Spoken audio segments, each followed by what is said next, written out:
A last-minute effort by eligible persons wanting to participate in the upcoming ICG referendum has resulted in snaking lines at elections and boundary centers across Belize City.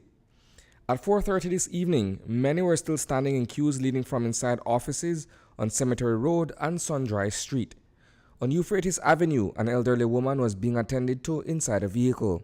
It's the final day for them to re-register ahead of the April 10th vote. Admittedly, they've all dragged their feet.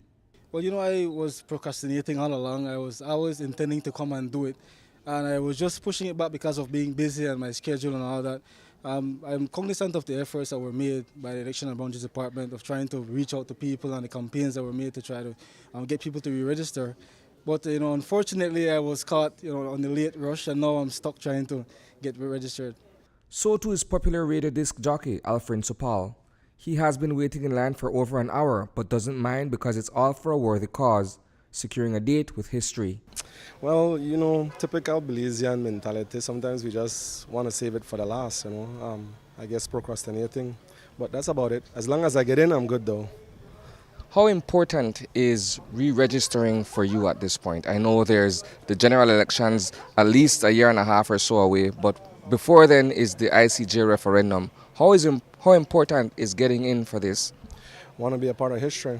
I think that for some of us, we don't see the importance of this dispute, so to speak, that we're having with our borders. So I want to be a part of solving that problem. I don't want my daughter to grow up and have to be dealing with this in the future, because a lot of people say, oh, well, you go to the ICJ and then say Guatemala left Belize alone or whatever the case may be, that they still will harass us.